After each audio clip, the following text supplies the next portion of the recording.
Hey guys, and welcome back to Economics and Comics. It's Bill, your regular, average movie watcher.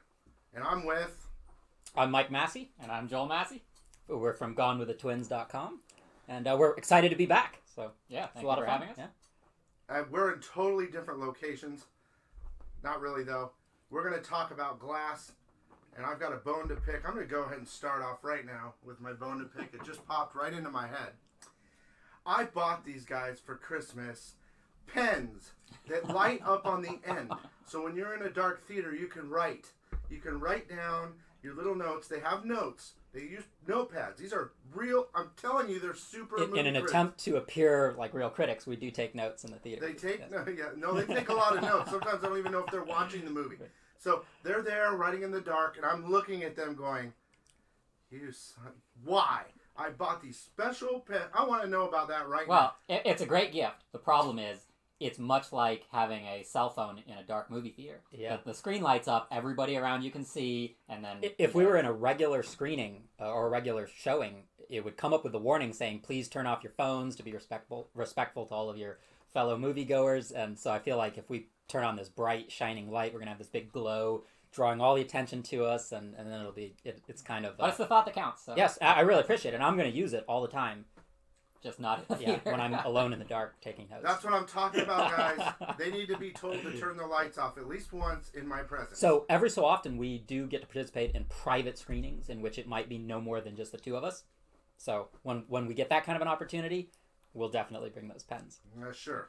Okay, so Glass. Now that you've called us out on that. No, I don't want to talk about Glass. All right, well, let's talk about Unbreakable. Oh God, no! Let's talk about that. Actually, I did want to say, since we're jumping right into Glass, it's kind of interesting. This movie is not called Part 3, or there's no such continuation in the title, no references at all, and the movie just goes right into it. So if you are, I doubt anybody will be unaware, but this is Part 3, and whereas Unbreakable is standalone because it was the first one, Split is technically standalone too, because you actually don't need to know anything about any of the Bruce Willis or Samuel L. Jackson characters to watch Split. Because really the only reference is right at the tail end. So this film, however, is 100% dependent on having seen both Unbreakable and Split. Well, it brings all three characters. And there's no reiteration at the beginning. Yeah. So if you go into this and you haven't seen those films or you haven't seen them recently, you're going to be woefully unprepared for all of the references that go right back to, in the timeline, even though they adhere to the 19 years difference between Unbreakable and Split, or Unbreakable and Glass. Everything's kind of chronological. They've even gotten the kid who plays Joseph Dunn, same actor. 19 years later, same actor. And he he's looks still playing exactly the the role. same. He does look the same. Yeah, he's it's gigantic. impressive. And then also, look, I agree with them. I'm not here to agree right now. I'm here to... But we say such convincing, worthwhile things. How can you not agree? Scholarly. You see, these guys are brilliant. I'm wearing a blazer. You got to trust everything I say, right? Unbreakable and Split, yes. If you need to see them both before you see Glass, but I'm going to argue, because that's what I'm here for today. I'm the movie watcher, and and the point is, inevitably you liked it more than we did, though. So I can say brace yourself. We will one argue. thing. Yes, if you go see this movie and you never seen the other ones, you might be confused. But I think if you're a comic book guy and you see the very beginning for a while, you can get the picture too. If that makes any sense. Yeah, I wish I could go into this movie without I think most having seen people the other two. will. I haven't seen a trailer for this film, but I imagine most people will be familiar with the fact that this is part 3 of a series. So they will probably educate themselves on what the characters are. But it does go right into it. So if you don't know, Bruce Willis is David Dunn, and he is kind of a superhero. And then Samuel L. Jackson is Elijah Price, and he is the mastermind supervillain. Yeah. And then James McAvoy plays the same character from Split, who is afflicted by dissociative identity disorder. He's the Horde. Yes, 24 personalities, I believe. Something like that, yeah. He's actually much only. So he's the Horde, where you see a bunch of different alternating personalities, and then he's also the Beast, which is like the mega. The Beast is his last personality. Yeah, which is like that's almost like the supervillain. Yeah. But it's interesting because M. Night Shyamalan, essentially what he's doing is over the course of these 3 films, which he couldn't have really planned. He probably created this idea over the course of 2 decades. He's trying to create his own superhero world. And really, when you reach the end of this film, it's not even a superhero world. He's trying to create an entire universe of superhero characters and superhuman activities. Let's backtrack for a second. So, I want to tell you, in the comic book world, guys, this is a comic book lover's dream. Because what he's done is, he's created, Midnight Shyamalan has created his own superheroes and villains. He has brought, Marvel Comics, whoever, they didn't create these characters. There might be similar ones, but you can tell that he's a comic book fan. They only say comic book in the movie like 50 times. I know. That's actually that's also the weakest. That's one of my critiques. So one of the things I liked about Unbreakable at the beginning is that they're trying to get the audience involved in the idea of superheroes amongst the common man, amongst common people, and they try to do it in just a subtle enough way that there's the suspension of disbelief is not. The idea is that superheroes can walk amongst us, and we don't know. Yeah, so you get there's a certain level of realism there. There's no flying and there's no capes and colorful. It's not the standard comic book imagery. You've got they're trying to make it more realistic. Superhumans or superhuman characters existing in very common everyday life. And when you get into Split, they've removed almost all of that because again, we likened it to the Cloverfield series where the subsequent chapters of Cloverfield are completely independent stories, and at the last minute they say, "Oh, guess what? Here's a link to Cloverfield." I felt like Split was kind of the same way. By the time you reach the end of Split, you're like, "Well, this is a completely independent story. It exists in its own world, in its own universe," and yet the final scene they say, "Oh, guess what? Here's the film could have ended without that final scene. Exactly. And it wouldn't have but by the time you get to this film, they start throwing around the words comic book and superhero so many times that it just they're browbeating you with it, and I didn't like that. I like the subtlety of Unbreakable, or at least the start of Unbreakable. It's too overt and in your face. Yeah, and then this becomes almost like the superhero film that Shyamalan wasn't trying to do. That's what this becomes. Yeah, especially when you get to fight scenes in this, the combative scenes. People are being thrown around very much like in all of the Marvel stuff and the DC stuff. There's no doubt that this was meant to be a trilogy. Oh, you don't think so? No, there's no doubt in my mind. So. Except Unbreakable didn't do all that well at the box office. So. It also finished. It beginning, middle, end. It finished, and there didn't have to be any other parts to it. Yeah.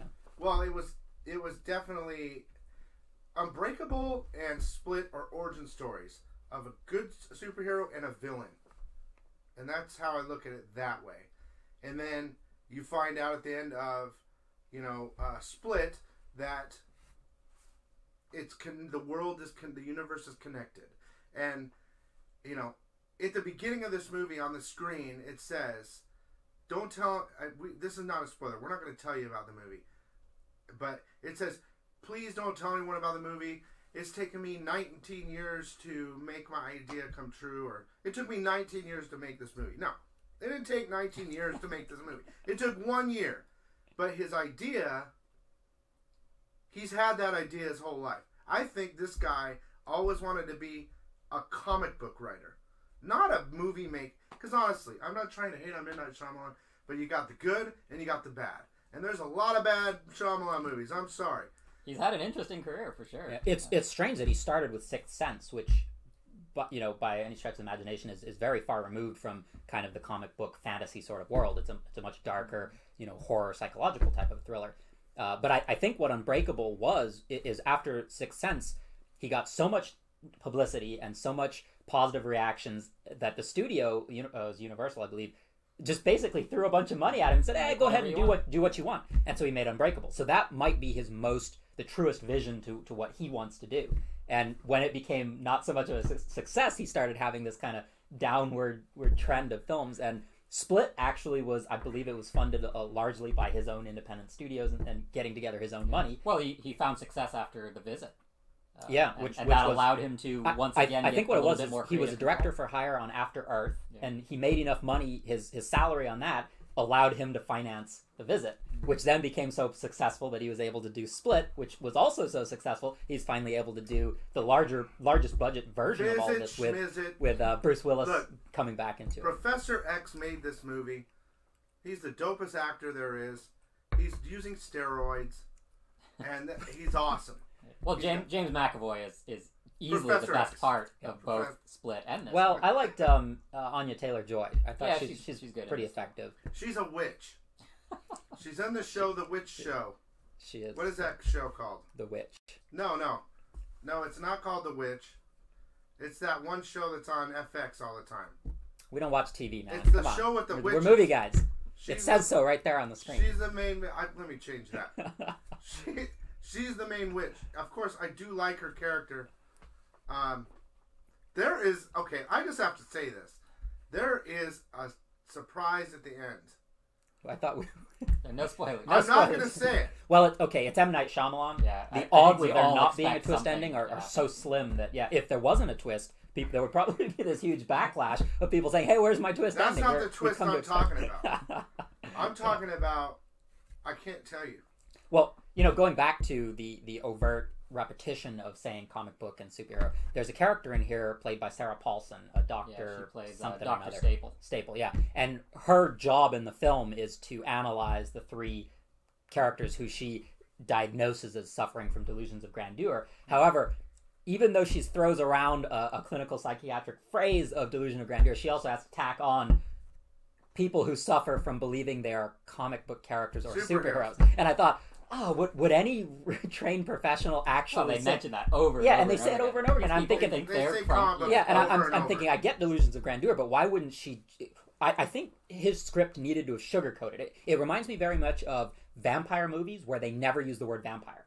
And I think it's a little bit more effective because as soon as you say vampire or werewolf or something like that, you immediately put out this fantasy vibe or this very fictional sort of thing. Giving it a definitive label. And when you don't say it, even in zombie movies, when you don't give it a label, whether a virus or whatever, if you don't specifically say, "Oh yeah, they're zombies," then I think the suspension of disbelief is maintained a little bit easier. And in this film, if they had refrained from saying superhero and comic book so many times, we could have probably bought into this premise. That was probably the most interesting aspect of this film is that Ellie Staple, played by Sarah Paulson, her kind of job as the head of this psychiatric hospital is to try and convince them that their afflictions are just legitimate things and that their superhero powers can be explained away by science and they're not actually. It's a pretty fascinating subplot. There's two things I want to say. Number one, it's funny because I was talking about the psych doctor when I said the witch show. And I didn't realize... American Horror Story. American Horror Story is yes. the doctor. Okay. And the girl in Split is the girl from Witches. From The Witch. The Witch. Also, she was in something else. Oh, she's in Morgan. She plays some kind of superhuman, some genetically altered superhuman. The second thing I'm going to say is, I'm just whatever. This popped in my head real fast. They say comic books, superhero. Look, guys, this is not a spoiler. They say it 1,000 times, okay?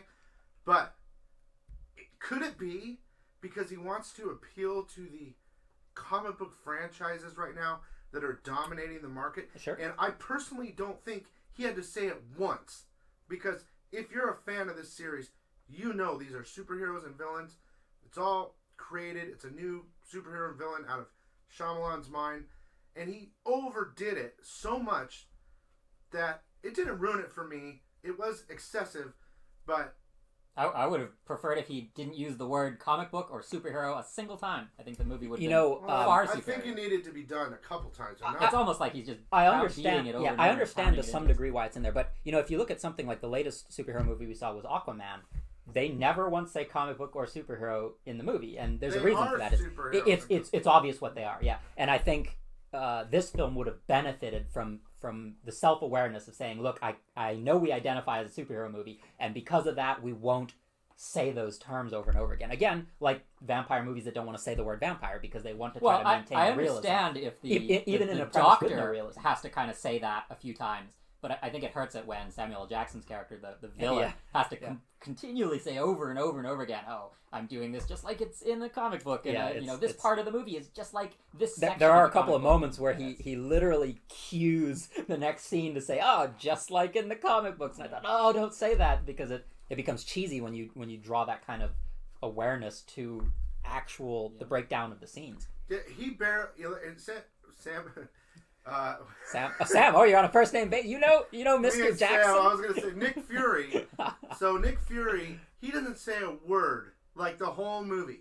That's not a spoiler. Yeah, for the first part of it. And because he's the mastermind. So, but when he finally starts going, man, He's a good actor. I like him. Yeah. Recently he's as played a in a character, lot. There aren't as any as a incompetent villain. actors in this film. They're all Yeah. In fact, that's a great that's part of maybe it. this film's greatest strength is that all of the actors in here take this stuff seriously, which is definitely needed, because the worst thing you can have is a difficult to grasp premise, or something that's a little bit inherently hokey, your premise. And if you have your characters having too much comic relief and not taking the subject matter seriously, then the whole thing becomes a joke. I'm reminded of Anaconda, where very few people take the movie seriously, especially somebody like John Voight. I love that movie. And it's a funny movie. Get but those anacondas off my plane. Oh wait, am I getting that's the wrong one. But the problem with something like Anaconda, and this is kind of a tangent, but the problem with it is that nobody takes it seriously. So you've got what could have been a serious monster movie, and now it's become a joke. And I feel like that's where this movie could have gone. Tonally, and it didn't. This film is much more. Yeah, everybody. There was sincerity, and part of the problem is when you're given lines like, "Oh, here's a scene from a comic book," or whatever the references to. I did think it was a little strange. It makes it tough for the early in the to... film. David Dunn, Bruce Willis's character, is still doing his vigilante thing, but in Unbreakable, he was going after murderers. And in this movie, it starts off with him going after somebody who'd committed some minor assault. Yeah, this punks. movie, it's almost like he's downgraded in no, his but he's vigilante. searching. Yeah. So you think but in Unbreakable, he literally chooses between a rapist and a murderer and to go after. Yeah. And then this one, he's in the that's climax, he's wasting his time with. That's a progression of a superhero. But it's almost like he's going backwards to all crime. more in minor the climax of Unbreakable, though, he makes the choice to interfere with a potential murder instead of a potential rape, and yet he's quite unsuccessful. That's always been the kind of the funny thing for me for Unbreakable, is that he chooses to interfere to try to save potential homicide victims, and he actually fails so miserably that the children have to save him in the end. Yeah. And I'm thinking, this is a superhero. That goes back to the realism. I'm assuming everybody's seen Unbreakable, but his kryptonite is water. And I mean, come on. Spoiler! What is he? Is he one of the War of the World or what? From Signs. Here's the base. He's following the basic. Midnight Shyamalan is following the basic comic book rules, and they say it. Glass says it over and over again. The rules of comic books and everything. So each hero has a power and a weakness. And what is Thanos' kryptonite? Because he seems pretty much all powerful. He just mopped the floor with those Avengers. How was that? We're going on. And he won. We'll find out at the end. Spoiler on Avengers. We'll find out next year. But each character, I don't care who it is, has a weakness. Well, I get that. I think water, except the one above all. I'm not sure. But correct me if I'm wrong, and you're the comic book guy. Wasn't Superman originally, when he was being written, wasn't he so powerful that the writers couldn't come up with villains to stop him? So they decided to come up with kryptonite. Just this completely contrived, spur of the moment. Oh, we've got a magical rock or whatever that stops him. Wasn't that how kryptonite was invented? So it was because they couldn't know. Come up with a villain that was formidable enough. I don't know the answer to that. What do you mean you don't know the answer? We came here to get answers. I want to say something about that though. Superman is an oxymoron because all these crimes, everything that happens, he can hear things on the other side of the world. No, I don't want to get into Superman because I like Batman, but he could stop everything he wanted at any time. That's all I got to say. You can fly around the world in reverse time. Yeah, if you can reverse the world's access and all that, you can. Oh, Lex is going to shoot missiles in the. I'm going to shoot missiles. All of a sudden, he's got the missiles. It should be that fast. I don't want to go there. Back to Glass. Back to Glass. Great. I loved it. No, you did not. I had to do it. That's another personality that's emerging. Well, I really loved the it. one personality of Bill that liked it, and then where are all the 23 others that hated it? Look, guys, for comic book guys, it was a good. I liked it. I mean, I have to appreciate what he's doing. It's ambitious. Very few people are able to create a comic book world. He's creating a from comic book nothing. world. Right? I love it. Yeah. That's why I love it. My least favorite part about Split is the whole ending where he's turning into the Beast. It takes away from an otherwise very interesting mystery. I will say Split is probably the strongest piece of this trilogy, and a large part of that is because it exists independent to a great degree of all of the up plot until the last happenings. 30 minutes. There's almost no indication that there's anything comic book about it. In fact, there's almost no indication that there's anything supernatural about it either. And in this film, actually, they do a good job of trying to debunk the supernatural elements of Split. And if you can, if you buy into that, yeah, and there is. But if you buy into that, then Split as a standalone is actually the strongest piece. Well, Split's really good because of the acting, I think. Professor McAvoy does a great job. McAvoy does great, and Anya Taylor-Joy does a really good job too. Yeah, that movie's and really good. It benefits from a small cast too. Yeah. You get to know the characters and you get to see their strengths. Well, this film is also Glass is also kind of a much smaller. It doesn't feel like it necessarily, but you're kind of confined to one location, and there's only a handful of people involved. So yeah, it's a little bit more of a smaller, intimate picture. I think. Money saver. Yeah. But I mean, the visuals are really good. They don't go excessive on the superhero deal. Like, you know, you're watching Aquaman and and all this CG, and it's well done. I think it's beautiful. I think it's not so superhero that's just it's not where you're like, oh my gosh. Are you into another person? Are you having difficulties defending this film? No, actually, I mean, you don't need to defend the film. Obviously, if you liked Unbreakable and you liked Split, you're gonna want to watch this, and I think you'll be entertained by it. And this is not a difficult film to watch, and it's not a tremendously disappointing film. I think if you go in with reasonable expectations, there's entertainment to be found. I wouldn't say it's the strongest piece. Yeah, well, I mean, the series, and the first at least 3/4 of Split is quite suspenseful because you don't know where it's going. This film, I never got that kind of suspense. I never got that. Since you mentioned that, there is something else, and I want to see, Bill, if you recognize this. Throughout the film, there's so many shots, and Shyamalan does this really well, of creating anticipation. So he will have a character sitting in the forefront or the background, and the camera will be in the reverse. And the camera kind of creeps up on people, or, the camera will pan and slowly reveal things, and there's so much anticipation. But I felt like in certain numbers of scenes where, especially when, you know the beast is about to attack, or Glass is about to reveal himself or something, there's so much anticipation that by the time a character pops out on screen or something happens, you're like, oh, that was it? There's so much build, the payoff can't possibly meet the expectations of what it's like a 20-minute build to, oh, there's Glass. Well, that's cool and all, but I just sat for 20 minutes waiting for something to happen, and it took especially early scenes in the psychiatric ward, the Raven Hill, which is their version of Arkham Asylum, right?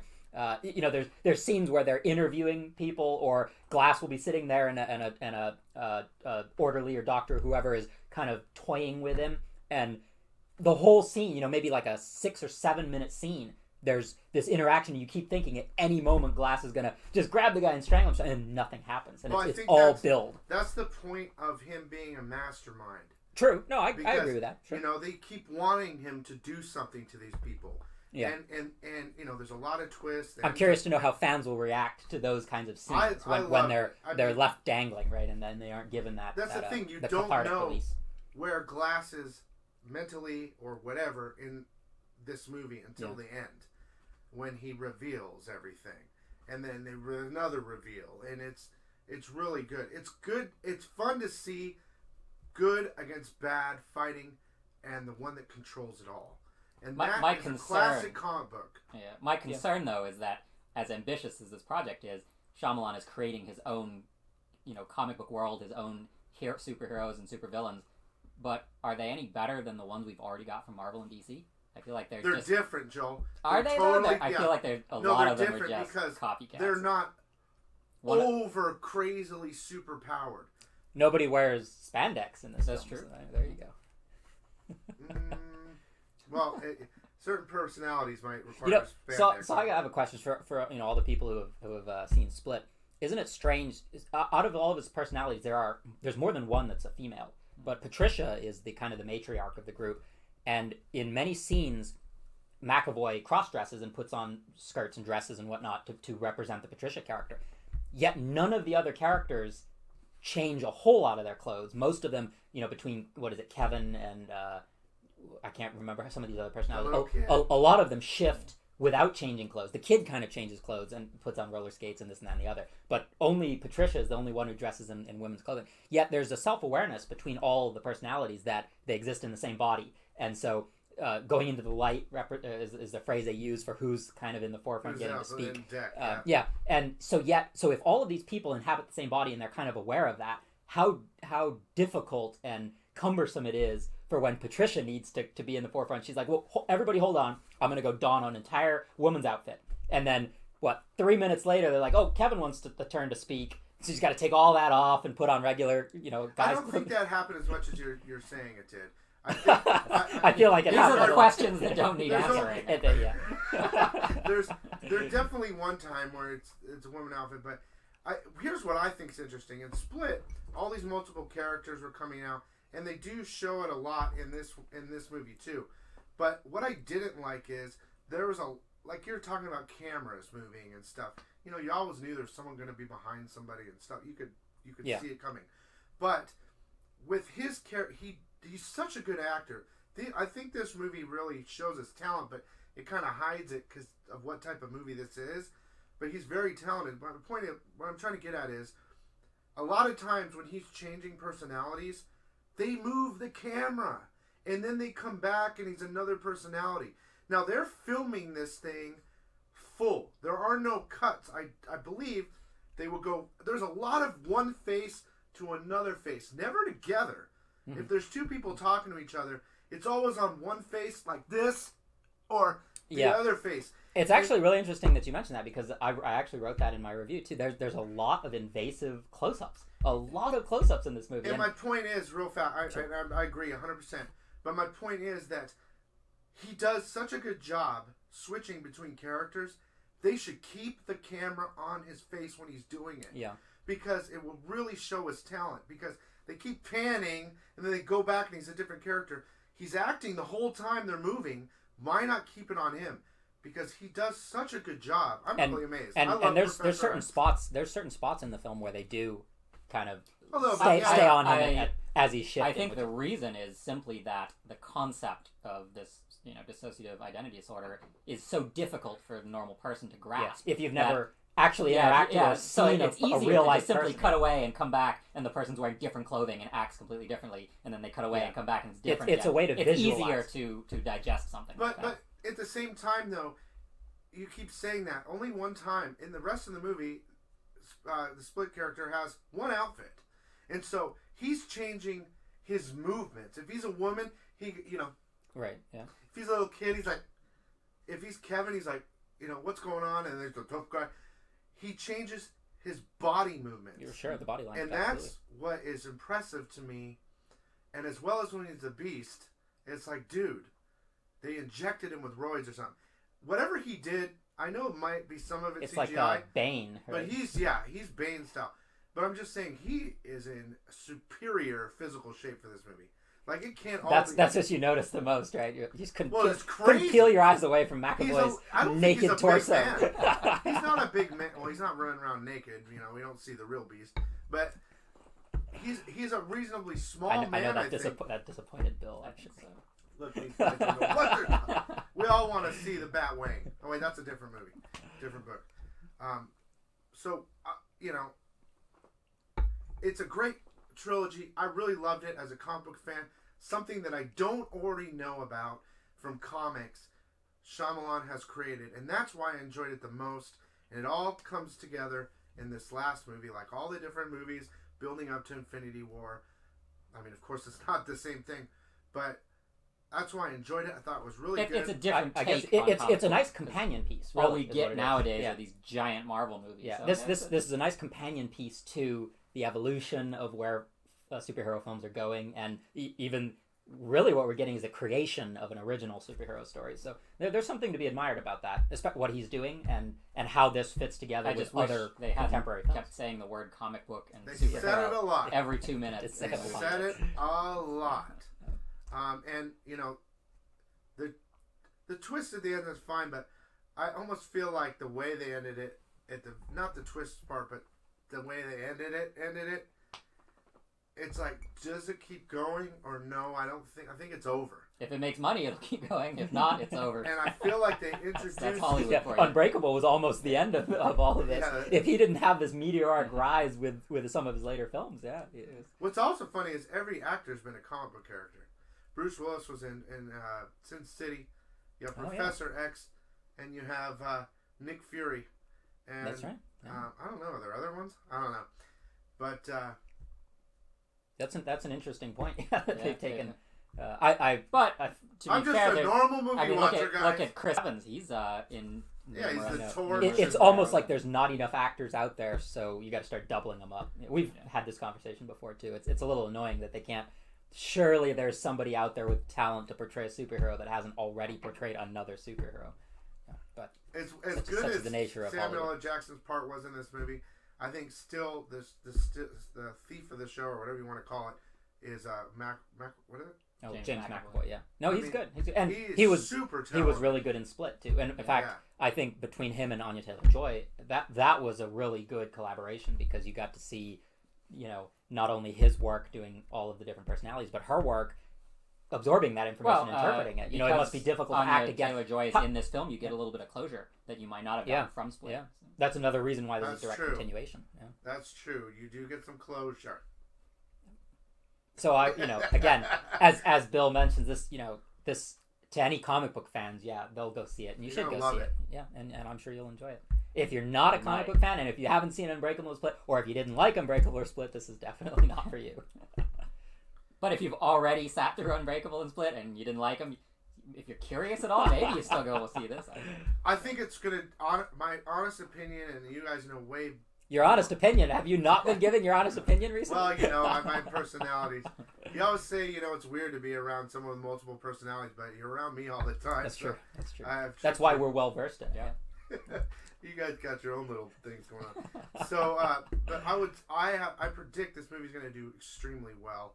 I'm not a critic, but I know. But are you a box office pundit? I'm a movie watcher, and that's why it says movie watcher, and that's why it says... It says movie watcher camera. Are you a movie watcher camera? Yes, I am a movie watcher camera, and they are movie critic cameras. But I think for you guys, my fans that love comic books, this movie's for you. Make sure you see the other ones first.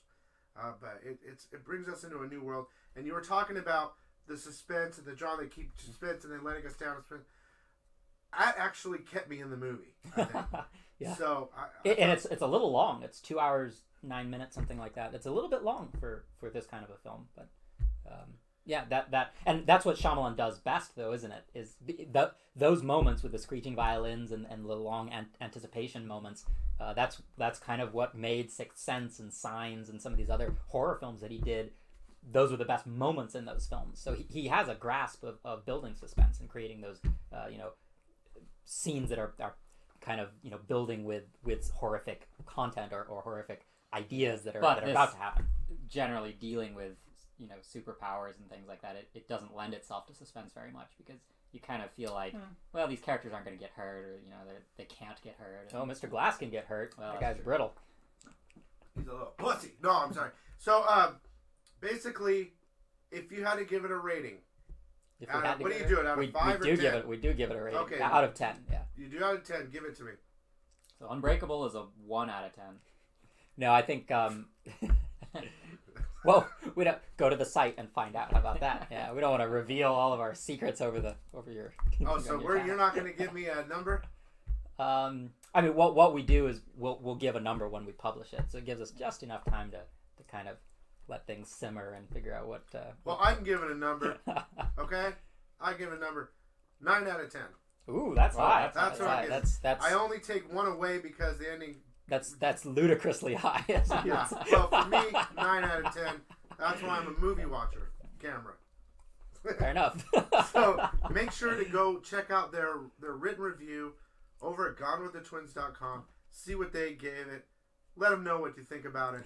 And send us the hate if you don't agree with us. Check out their other stuff too because they got some really good stuff. And we'll see you next time. Yeah. Well, hey, thanks again so much for inviting us. We're always to subscribe to. We're always thrilled to be part of this. It's a lot of fun. They're lying. So, but thank you for taking me. We're prisoners being held here against our will. I'll let you go. Mystery Science Theater. I'll let you go. But thanks again, guys. I hope you guys enjoyed this video, and we'll see you next time.